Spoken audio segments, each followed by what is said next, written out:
ان کو اندازہ ہو گیا کہ اسباب کی دنیا میں ہم میں اس لشکر سے لڑنے کی طاقت نہیں ہے، اب اللہ ہی مدد کرے گا. تو کیا دعا مانگ رہے ہیں؟ دعا بڑی خاندانی ہے، مجھے بڑا مزہ آتا ہے یہ دعا میں، بڑی خاندانی دعا.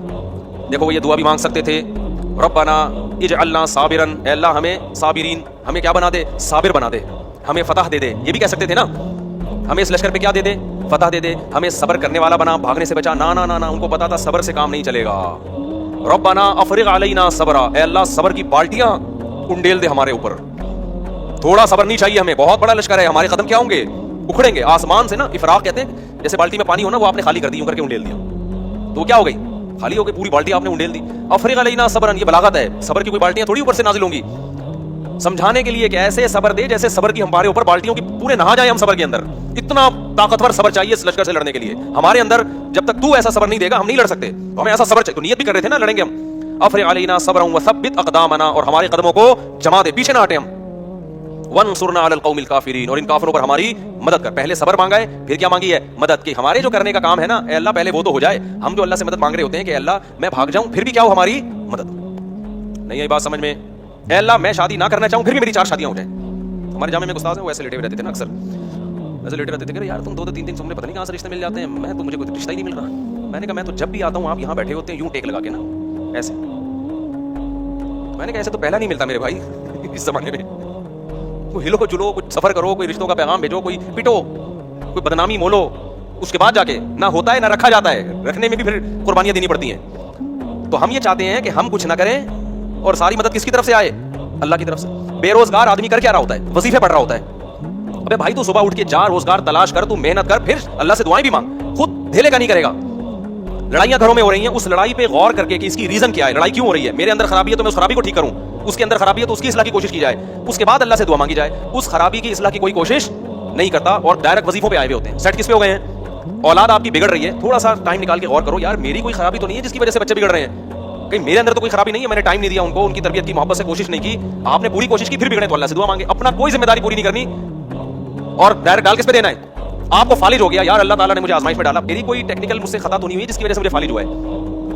میں روزانہ 6 انڈے کیوں کھا رہا تھا؟ میں گائے کا گوشت کیوں کھا رہا تھا؟ میں اتنی چینی کیوں کھا رہا تھا؟ میں کر کیا رہا تھا؟ میں جو اتنی خوراک بنتی ہے صبح شام پھوڑے جا رہے ہیں اور پھر اس کے بعد دھماکے کے ساتھ پھٹ پھٹا کے کیا ہو جاتے ہیں؟ ہلاک ہو جاتے ہیں. پھر لوگ کہتے ہیں اللہ کی یہی مرضی تھی، اللہ کی یہی مرضی تھی اس قسم کے لوگوں کے ساتھ، ٹھیک ہے نا، کہ وہ اسی طرح پھٹیں. ہاں کچھ ہوتے ہیں احتیاط کر رہے ہوتے ہیں پھر بھی اٹیک ہو جاتا ہے، وہ اللہ کی مرضی ہے. تو اپنا کام میرے بھائی پورا کرنا ہے، پھر بھلے پھٹ بھی جاؤ اور آدھا اللہ نہ کرے کسی کو فالج ہو، کچھ بھی ہو، پھر چلو اللہ کی طرف سے صبر کی توفیق بھی ملتی ہے. ہمارے ایسا کچھ بھی نہیں ہے، سارے الٹے کام کر کے پھر ڈالتے کس پر ہیں؟ اللہ میاں پہ ڈالتے ہیں کہ یار وہاں سے مسئلہ خراب ہو رہا ہے. اچھا خیر، تو اب انہوں نے کیا دعا مانگی اللہ سے؟ یہ سمجھنے کی ہے. انہوں نے ڈائریکٹ یہ نہیں کہا اللہ ہمیں ہماری مدد کر، پہلے کہ اللہ ہمارے قدم تو جما، کیونکہ جن کے قدم جمتے ہیں مدد انہی کے ساتھ ہوتی ہے، بھگوڑوں کے ساتھ مدد نہیں ہوتی. تو پہلے اللہ جو ہماری ذمہ داری ہے نا وہ ہم سے پوری ہو جائے. ہم بھی نیت کر رہے ہیں، تو بھی توفیق دے. اور قدم جمنے سے پہلے کیا ہے؟ جن کو صبر کی توفیق نہیں ملتی ان کے قدم نہیں جمتے، تو ہمیں صبر کی توفیق بھی چاہیے. اور نمبر 2، صبر بھی معمولی نہیں، صبر کی بالٹیاں ہمارے اوپر انڈیل دے. پھر آخر میں کہہ رہے ہیں کہ وانصرنا علی القوم الکافرین، ان کافروں پر ہماری مدد کر. تو بڑے جگر سے لڑے نا وہ لوگ. اور لڑنے کے بعد قرآن کے الفاظ ہیں، اسی لشکر میں ایک داؤد بھی تھے. ایک تو ان تھوڑے سے لوگوں کا اتنے بڑے لشکر سے لڑنا یہ اللہ کی رضا کے لیے. پھر ایسے موقع پہ ہر آدمی کی کوشش ہوتی ہے میرا ٹاکرا کمزور کے ساتھ ہو. کیا خیال ہے؟ تاکہ میں کم از کم سیف سائڈ پہ رہوں. 2-4 پتلے پتلے لوگوں کو میں ڈیلیٹ کر کے آ کے طالوت کو بتاؤں گا کہ میں نے 6 بندے مارے، میں نے اس لڑائی میں 8 بندے مارے. ایسے باریک باریک میں لوگوں کو کیا کروں گا؟ تلاش. لیکن جو حضرت داؤد تھے انہوں نے کس کو ہدف بنایا؟ کمانڈر جالوت کو. ظاہر ہے وہ سب سے زیادہ پاورفل تھا. تو ہدف کس کو بنا رہے ہیں کہ میرا ٹاکرا کس سے ہوگا؟ جالوت سے ہوگا. اللہ کو یہ ادا بڑی پسند آئی. قرآن کہتا ہے وقتل داؤد جالوتا، داؤد نے کس کو قتل کیا؟ ڈائریکٹ جالوت کو جا کے قتل کیا. چھوٹے موٹے کام کرنے کا نہیں ہے، جب بڑی جنگ ہے تو پھر کارنامے بھی بڑے ہوں گے. تو جا کے کیا، اس لیے میں کہتا ہوں ایک نہیں کرو، کرو تو 4 کرو ورنہ کمارے رہو. استغفر اللہ، ابن موضوع ادھر کو کہاں گیا. اچھا خیر، تو کچھ کر کے جاؤ نا دنیا میں، پتا تو چلے کچھ الٹا کر کے گیا، سیدھا کر کے گیا، کیا کر کے گیا. لوگ باتیں غیبت بھی ہوگی، برائیاں بھی ہوں گی، پٹو گے بھی، لیکن بدنام جو ہوں گے تو کیا نام نہ ہوگا؟ کیا خیال ہے بھائی؟ ایسے ہی تو یہ تو سب ایک ایک کر کے جا رہے ہیں دنیا سے. اچھا استغفر اللہ، حقوق بھی ہے اس پہ، پھر میں کبھی اس کو بیان کروں گا انشاءاللہ. تو قتل داؤد جالوتا. قرآن کیا کہتا ہے؟ داؤد علیہ السلام نے کیا کیا؟ ڈائریکٹ ہدف کس کو بنایا ہے؟ جالوت. مار دیا اس کو. اللہ کو یہ ادا پسند آئی. فآتاہ اللہ الحکمہ، اللہ نے آپ کو حکمت بھی دی، نبوت بھی عطا کر دی. وعلمہ مما یشاء، اور جو کچھ اللہ نے چاہا آپ کو سکھایا. اب اس واقعے کے بعد بنی اسرائیل کے کمانڈر کون بن گئے؟ ظاہر ہے پیغمبر نے بھی دیکھا نا بھائی یہ ہے اصل کم. پہلے یہ میرٹ کی بیس پہ سلیکشن ہو رہی ہے. کس کی بیس پہ ہو رہی ہے؟ بولو نا. کوٹا سسٹم نہیں تھا بنی اسرائیل میں اس زمانے میں. کہ ہمیں کمانڈر بنانے کے لیے بنی اسرائیل کے وہ کتنے تھے ان کی جماعتیں 12 قبیلے تھے نا, تو 12 قبیلوں میں ہر قبیلے کے اتنے کوٹے ہیں, اتنے لوگ ہوں گے. اب چونکہ اس قبیلے کا بن چکا ہے تو اگلا اس قبیلے کا ہی. کوٹا سسٹم بنی اسرائیل میں نہیں تھا, ان میں کیا تھا, میرٹ کی بیس پہ, صلاحیت کی بیس پہ. دیکھا بھائی داؤد میں سب سے بہتر صلاحیت ہے, تو اب بنی اسرائیل کے چیف آف آرمی اسٹاف کون ہوگا, آرمی چیف کون ہوگا, داؤد ہوں گے. داؤد علیہ السلام نے جو پہلی دفعہ اتنی قربانی دی تھی تو اللہ کے خوف سے دی تھی نا, تو ان میں اللہ کا خوف بھی تھا, تقویٰ پہلے سے موجود تھا. تو بالآخر بنی اسرائیل کے بادشاہ کون بن گئے, بولو نا, تمہارے چپ کیوں بیٹھے ہوئے ہو, داؤد علیہ السلام بن گئے. داؤد علیہ السلام نے خلافت سنبھالتے ہی کام کیا شروع کیا, اقدامی جہاد, جس پہ آج یہودی اور عیسائی مسلمانوں پہ اعتراض کرتے ہیں کہ تم لوگوں نے تو علاقے کے علاقے فتح کیے. اللہ نے داؤد علیہ السلام کو حکم دیا کہ آپ نے اب علاقوں کے علاقے کیا کرنے ہیں, تلوار کی زور سے فتح کرنے, وہاں پر اللہ کا حکم نافذ کرنا ہے. کسی کو تلوار کی طاقت سے یہودی یا مسلمان نہیں بنانا آپ نے, ہاں حکم کس کا نافذ کرنا ہے, اللہ کا. داؤد علیہ السلام نے جہاد شروع کیا. بڑی ٹینشن یہ تھی کہ بڑی بڑی جماعتوں سے, بڑے بڑے قبیلوں سے مقابلہ ہوتا تھا, تیر بھی لگتے تھے, تلواریں بھی چلتی تھی, زخمی بہت ہوتے تھے. اللہ نے داؤد علیہ السلام کے ذریعے بنی اسرائیل کی حکومت قائم کرنی تھی دنیا میں. اللہ نے داؤد علیہ السلام کو معجزے دینا شروع کر دیے. سب سے پہلا معجزہ, آپ کے ہاتھ میں لوہا پگھلا دیا اللہ تعالیٰ. جس طرح سے چاہیں لوگوں کو کیا کر لیں, موڑ لیں. بڑی بڑی زرہیں بنانا شروع کی داؤد علیہ السلام نے, ڈھالیں بنانا شروع کی تاکہ جنگوں میں دفاع ہو. لتحصنکم من بأسکم, قرآن کہتا ہے داؤد کے ہاتھ میں ہم نے لوہے کو پگھلا دیا تاکہ وہ تمہیں جنگوں میں حفاظت کرے. تو پھر داؤد علیہ السلام کو اللہ نے دولت بھی بہت دی. جب دولت بہت دی تو پھر شادیاں بھی انہوں نے بہت کی. وہ ہماری طرح نہیں تھے کہ ایک بیوی ایک بچے. جب وسائل ہے تو بھائی حلال کیا ہے, تو بہت ساری شادیاں کی. تورات اور انجیل میں ہمیں ملتا ہے کہ بہت ساری بیویاں تھیں داؤد علیہ السلام کی, معذرت کے ساتھ. سمجھتے ہو, انہوں نے معذرت کے ساتھ نہیں کی, میں آپ سے معذرت کر رہا ہوں, میں بیان کیوں کر رہا ہوں. تو داؤد علیہ السلام کو اللہ نے پرندوں کی بولیاں بھی سکھائیں. داؤد علیہ السلام کے معجزوں میں جیسے یوسف علیہ السلام کا معجزہ تھا خوبصورت چہرہ, حسن اللہ نے دیا, تو داؤد علیہ السلام کا معجزہ کیا تھا, بولو نا, خوبصورت آواز. بہت خوبصورت آواز میں وہ زبور کی تلاوت کیا کرتے تھے. اللہ نے مستقل کتاب بھی دی داؤد علیہ السلام, ایسی زبردست تلاوت ہوتی تھی. اور جب اللہ کا ذکر کرتے لا الہ الا اللہ کا, تو پہاڑوں سے بھی لا الہ الا اللہ کی آوازیں آنا شروع ہو جاتی. یا جبال اوبی معہ والطیر, پرندے آپ کے سر پہ جمع ہو جایا کرتے تھے, وہ زبور کی تلاوت بھی سنا کرتے تھے اور آپ کی آواز سے بھی محظوظ ہوا کرتے تھے. پھر داؤد علیہ السلام عبادت گزار, ایک طرف دن میں کمانڈر ہیں اور رات میں کیا ہیں, پوری رات عبادت کرتے تھے. ایک دن روزہ, پوری زندگی داؤد علیہ السلام کی ایسے گزری ہے, ایک دن روزہ ایک دن ناغا, ایک دن روزہ ایک دن ناغا. حدیث میں آتا ہے سب سے بہترین روزہ داؤد کا روزہ تھا, پوری زندگی ایسے کیا, ایک دن روزہ ایک دن ناغا. اگر ہمارے کوئی ڈاکٹر صاحب اس زمانے میں ہوتے تو ڈاکٹر صاحب کیا کہتے داؤد علیہ السلام سے, کیونکہ آپ نے ایکچولی لڑنا بھی ہے, آپ کی بیویاں بھی اتنی ساری ہیں, تو آپ ایسا کریں کہ صبح ناشتے میں آپ یہ لیا کریں. ناشتہ بہت ضروری ہے داؤد علیہ السلام, ناشتے کے بغیر زندگی, بولو نا, نہیں. ایکچولی کچھ نہ کچھ ناشتہ ہونا چاہیے. پھر 2 گھنٹے کے بعد کچھ بسکٹ کا انتظام ہونا چاہیے. فاسٹنگ بہت بری چیز ہے, سمجھ میں آ رہی بات. پھر پہلے ہم ڈاکٹر سے یہی سنتے تھے, ہر تھوڑی دیر کے بعد بکریوں کی طرح کچھ نہ کچھ آپ کھاتے رہیں. حکیم اور ٹائپ کے تھے ڈاکٹر, اور ناشتہ بہت ضروری ہے. تو پھر داؤد علیہ السلام لڑنے کے قابل نہ رہتے. داؤد علیہ السلام بھوکے رہتے تھے, ایک دن روزہ ہے ایک دن کیا ہے ناغا ہے, اور جب ناغا ہے تو وہ بھی کم کھاتے تھے. اس سے پتہ چلتا ہے بھائی کم کھانے والا زیادہ بیویاں بھی رکھ سکتا ہے اور میدان جہاد میں علاقے بھی فتح کر سکتا ہے. اور جو صبح شام برگر پھوڑ رہا ہے نا, پیزا برگر پھوڑ رہا ہے, اور یہ جو کچھ ہم کھا رہے ہیں آج کل, تو یہ برگر تو بن سکتا ہے گول, یہ گول گپے کی دکان بھی کھول سکتا ہے, یہ کسی کی آنکھوں میں آنکھیں ڈال کے بات نہیں کر سکتا. تو چھوڑ دو یہ جو چیزیں تم کھا رہے ہو نا, بھوکا رہنے سے. خیر آگے اللہ تعالیٰ فرماتے ہیں کہ داؤد علیہ السلام کی جب حکومت قائم ہوئی ہے تو ان کے بڑے معجزے اللہ نے ذکر کیے. تو داؤد علیہ السلام کو اللہ نے بیٹے دیے سلیمان. تو یہاں پر وہ سلیمان علیہ السلام کا واقعہ ہے. اب میں وہ واقعہ جلدی سے سنا دیتا ہوں, یہ تمہید ضروری تھی ورنہ سلیمان علیہ السلام نئے لوگوں کی سمجھ میں نہیں آتے. تو اللہ تعالیٰ فرماتے ہیں ہم نے داؤد اور سلیمان کو علم دیا. وَوَرِثَ سلیمان داؤد, سلیمان وارث بنے داؤد کے. قال یا ایھا الناس, اور لوگوں سے کہنے لگے اے لوگو, علمنا منطق الطیر, اللہ نے ہمیں پرندوں کی بولیاں سکھا دی ہیں. وَأُوتِینَا مِن كُلِّ شَیْءٍ, اور حکومت چلانے کے لیے جتنی ضروری چیزیں ہیں ساری کی ساری اللہ نے ہمیں دے دی ہیں. إِنَّ هَذَا لَهُوَ الْفَضْلُ الْمُبِینُ, یہ اللہ کا بہت بڑا